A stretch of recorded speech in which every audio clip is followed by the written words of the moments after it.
प्रश्नावली 13.2 का question number 3 देखिए। निम्नलिखित आंकड़े किसी गांव में 200 परिवारों के कुल मासिक घरेलू व्यय के बंटन को दर्शाते हैं। इन परिवारों का बहुलक मासिक व्यय ज्ञात कीजिए, साथ ही माध्य मासिक व्यय भी ज्ञात करना है। यानी इस क्वेश्चन में दोनों चीजें निकालनी है, बहुलक भी निकालना है और हमारा माध्य भी निकालना है। तो चलिए शुरू करते हैं। सबसे पहले हम बहुलक निकालेंगे। बहुलक निकालने के लिए हम देखते हैं यहाँ पर सबसे अधिक बारंबारता कौन सी आ रही है। यहाँ देख रहे हैं सबसे अधिक बारंबारता हमारी यहाँ पर 40 है। यहाँ लिखेंगे यहाँ अधिकतम बारंबारता, यहाँ अधिकतम बारंबारता हमारी 40 है। और किसका संगत वर्ग अंतराल है? इसका संगत वर्ग अंतराल है 1500 से 2000 तक। यानी कि जो संगत वर्ग अंतराल हो गया, संगत वर्ग अंतराल ये हो जाता हमारा 1500 से 2000 तक। तो इसका जो हमारा संगत वर्ग अंतराल हो गया, ये हो गया हमारा 1500 से 2000। तो ये जो 1500 से 2000 आ जाता है, ये हमारा बहुलक वर्ग हो गया। यहाँ लिख देते हैं बहुलक वर्ग। तो बहुलक वर्ग ये जो आता है हमारा 1500 से 2000 तक बहुलक वर्ग माना जाएगा। अब यहाँ देखिए बहुलक वर्ग आ गया। अब वर्ग माप निकालने पहले वर्ग माप को लिखते हैं हम एच से। एच मतलब इनके बीच में कितने का अंतर है। यहाँ देख रहे हैं हम इनका अंतर जो है वो 500 का हो रहा है। तो एच का मतलब 500 हमारा दिया गया है। अब निम्न सीमा भी इसमें देखिए, निम्न सीमा को लिखते हैं हम, निम्न सीमा को लिखेंगे हम एच एल से। निम्न सीमा कौन सी होगी? 1500। मैंने आपको बताया था निम्न सीमा कम वाली, उच्च सीमा अधिक वाली। यहाँ पर केवल हम निम्न सीमा का प्रयोग करते हैं। तो निम्न सीमा एल बराबर इधर रखा हमारा 1500।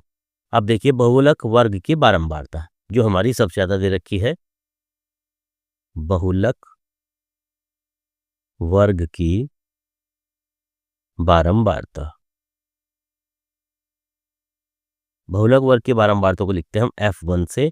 इसका मान दे रखा है हमारा जो सबसे अधिक है 40। अब इससे पहले की देखिए, यानी कि बहुलक वर्ग से पहले की बारंबारता, बहुलक वर्ग से पहले की बारंबारता, इसको लिखते हैं हम F0 से। ये कौन सी हो गई? जो इससे ठीक पहले दी गई थी। इससे ठीक पहले कौन सी है? इससे ठीक पहले हमारी 24 है। तो ये F0 का मान आ जाता है हमारा 24। इसी तरह से बाद की निकालते हैं, बहुलक वर्ग से बाद की बारंबारता। बाद की बारंबारता को लिखते हैं हम F2 से। और F2 बाद में कौन सा दे रखा है? बाद में दे रखा है इसमें 33। तो F2 का मान आ जाता है हमारा 33। इस तरह से हम सबके मान निकाल लेते हैं। अब हम इसका मान फॉर्मूले में रखेंगे। बहुलक का फॉर्मूला यहाँ पर हम लगाएंगे। अब इसका मान फॉर्मूले में रखिए। बहुलक निकालने का फॉर्मूला होता है हमारा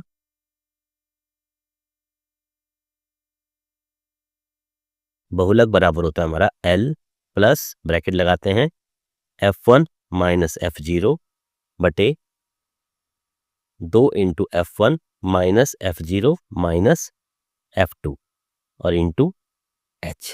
ये हमारा बहुलक निकालने का फॉर्मूला होता है। मान रख दीजिए। L का मान दे रखा है हमारा 1500 प्लस F1 का मान है हमारा 40 माइनस F0 का मान है हमारा 24 बटे 2 इंटू F1 का मान है हमारा 40 माइनस F0 का मान है हमारा 24 और माइनस F2 का मान है हमारा 33 इंटू H, यानी कि अंतर दे रखा है हमारा 500 का। हल कर लीजिए इसको। ये था हमारा 1500 प्लस ब्रैकेट 40 में से 24 घटाइए 16 बचते हैं। 40 दूनी 80 और माइनस के 24 और माइनस के 33, ये हो जाता है माइनस के 57 इंटू 500।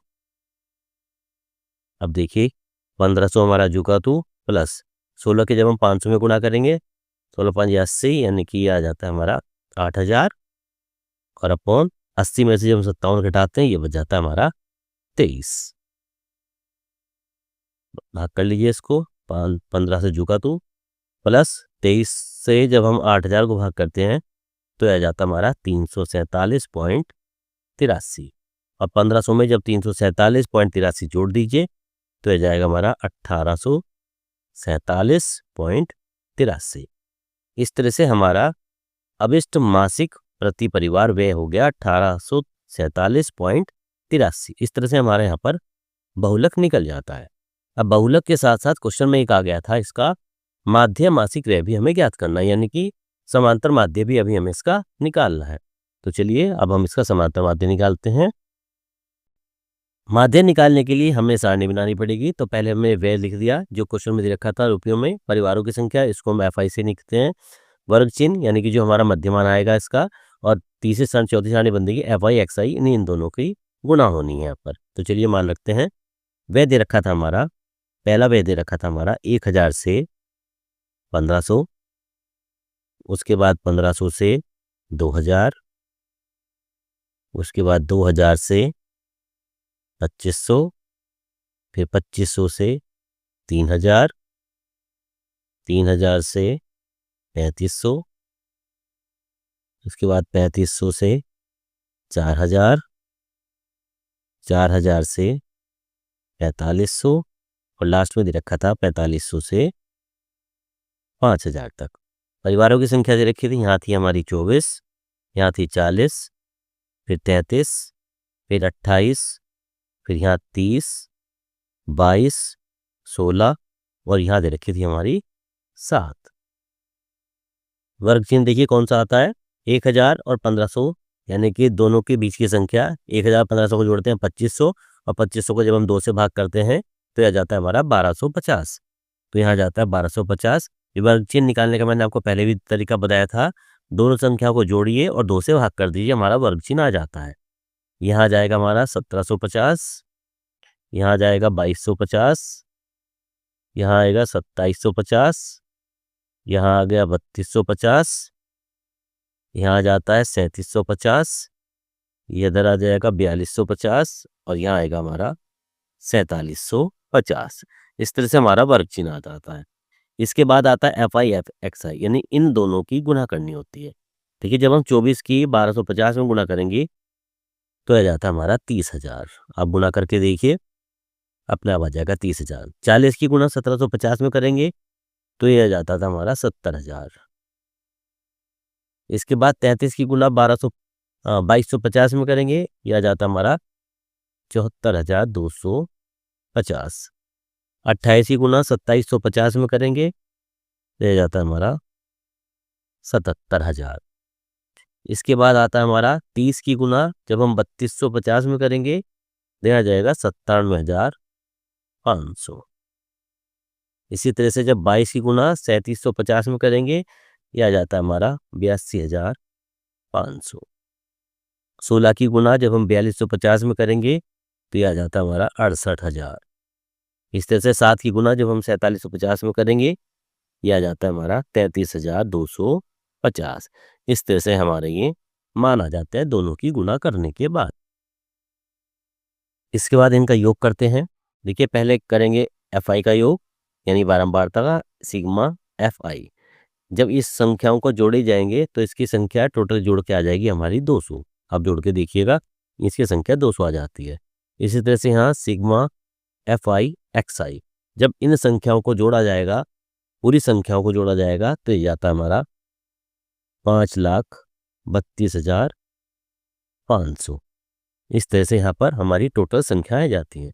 अब इन्हें हमें माध्यम में बनाना है।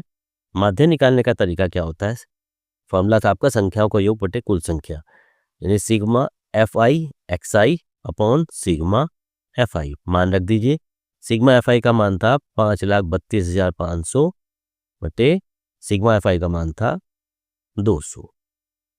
अब देखिए इसको भाग कर लीजिएगा तो कितना आ जाएगा। देखिए 2 जीरो से तो 2 जीरो काट दीजिए, अब यहाँ पर केवल 2 बचा, 2 से काट दीजिएगा, 2 दूनी 4 बचा 1, 2 छिंग 12 बचा 1, 2 छिंग 12, 2 दूनी 4, पॉइंट लगाइए 2 पंजे 10, तो 2662.5 यहाँ पर इसका हमारा माध्य ज्ञात हो जाता है। तो इस तरह से हमारे क्वेश्चन नंबर 3 में माध्य भी ज्ञात हो जाता है और साथ में हमारा बहुलक भी निकाला जाता है। तो यहाँ आपका प्रश्न नंबर 3 खत्म हो जाता है।